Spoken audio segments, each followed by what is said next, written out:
பார்க்கலாம். அதாவது 2026 தேர்தலை முன்னிட்டு யாருக்கெல்லாம் நகைக்கடன் தள்ளுபடி கிடைக்கும் மற்றும் எந்தெந்த வகையில் நகைக்கடன் அடகு வைத்துள்ளவர்களுக்கு நகைக்கடன் தள்ளுபடி ஆகும் என்பதை பற்றி இந்த வீடியோல டீட்டெயிலா பார்க்கலாம். வீடியோ பிடிச்சிருந்தா லைக் பண்ணிட்டு அப்படியே நம்ம சேனலை சப்ஸ்கிரைப் பண்ணிக்கோங்க. வாங்க இப்ப வீடியோக்குள்ள போகலாம். ஃபர்ஸ்ட் யாருக்கெல்லாம் நகைக்கடன் தள்ளுபடியாக வாய்ப்பு இருக்குன்னு பார்த்தரலாம். 2021ஆம் ஆண்டு வந்த ஜியோல 40 கிராம் வரைக்குமான நகைக்கடனை தள்ளுபடி செஞ்சிருக்காங்க. ஆனா இந்த முறை 30 கிராம்குள்ள நகையை அடகு வைத்துள்ளோருக்கு தள்ளுபடியாக வாய்ப்பு அதிகமாக இருக்கு.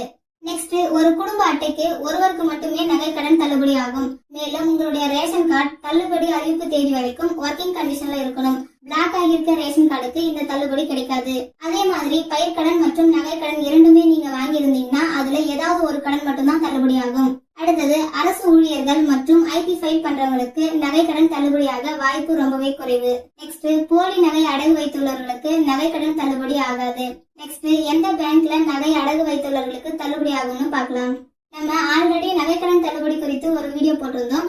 அதுல நிறைய பேர் இந்தியன் பேங்க்ல தள்ளுபடி ஆகுமா, ஸ்டேட் பேங்க்ல தள்ளுபடி ஆகுமான்னு கமெண்ட் பண்ணியிருந்தீங்க.